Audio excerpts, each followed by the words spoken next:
Pirmadienio Liepos 28 laidoje Dotnuvos globos namuose jau 4. kartą vyko šeimų šventė.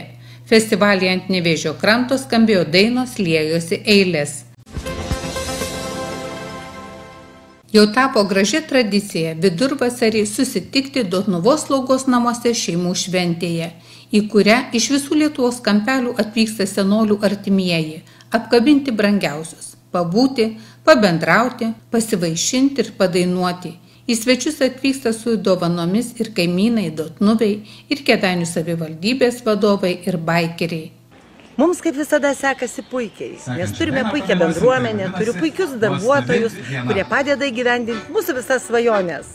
O tiesiog orą užsakėme, prašėm klebonėlio, prižadėjom kelenais eiti, ravėti, melstis, kad būtų šiandien geras oras, tai rezultatą ir turime. Kaip ir visada, apkabinimai, šilti, kurie pašildo, kuri šiluma tiesiog visus metus išlieka.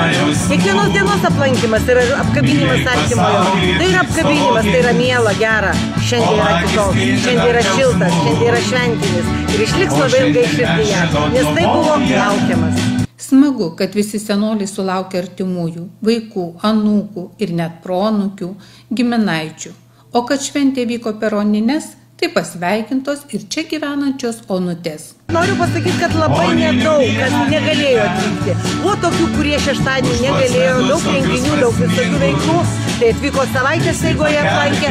Šiaip labai stengiamės ir kviesti, kelis kartus skambinam, prašome, informuojame, kad esate laukiami, atvykite ir iš tiesų jie išgirsta. Ir tie, kas gali, visi atvyksta. Ir atvyksta ne po vieną, atvyksta šeimomis, su anūkais, su proanūkais. Ir tai yra didžiausia šventė. Tai vyksta bendravimas, turim bendrą vaišių stalą, po to staliukai yra teritorijoje išstatyti. Jie bendrauja su savo artimaisiais, kas nori prie bendro vaišių stalo.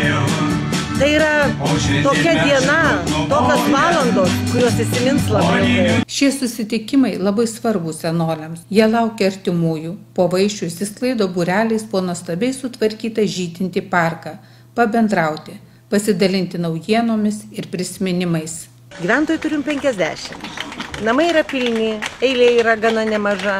Tiesiog džiaugiamės už jų kiekvieną nugyventą dieną. Vieta kitaip neatsiranda, tik tai kaip išeina kažkas tai į aukštybės. Bet čia kas gyvena, jie išeiti nelabai nori. Jie visi gyvena ir džiaugiasi, nes priežiūra tikrai darbuotojų dėka turime labai nuostabę. 4 kartai maitinami, maistas gaminamas čia vietoje namuose, kas 7 dienas maudomi. Medicina, priežiūra yra, manau, nuostabi ir tikrai to pasekoje jaučiasi ir ant pačių gyventojų. Direktorė Irena Staliorienė labai džiaugiasi, kad slaugos namuose dirba puikūs žmonės, darbštūs, empatiški, žinantys ir mylintys savo darbą. Puikiai sutarė pradedantys jauni specialistai ir jau dirbantys čia kelis dešimtmečius. Dabar turime pilnai išpildytus etatus. Žinoma, mes priimame mergaitės, kurios mokinosi praktikas atlikti. Dirbam praktikoje, mes jas stebime. Jeigu viskas gerai, mes jas pasikviečiame ateityje dirbti. Šiandien turim pilną kolektyvą, bet žinot, yra žmonių, kurie dirba virš 40 metų. Turime vieną darbuotoją, kur labai džiaugiamės, 73 metų. Ir jos nelabai pagausi. Na, bėgte viską. Tai vat branginam patirtį ir tiesiog kviečiam ir jaunus. Ir džiaugiamės, kad atėję jauni žmonės įsilieja į kolektyvą ir dirba šitą sunkų darbą. Labai didelis dėkui jiems. Kitais metais šeimų šventė bus jau 5. Maža sukaktis. Todėl Dotnuvos slaugos namų darbuotojai jau pradeda galvoti, kaip šventę padaryti dar gražesnę. Bet rugsėjį laukia ir dar viena graži sukaktis – 30-metis.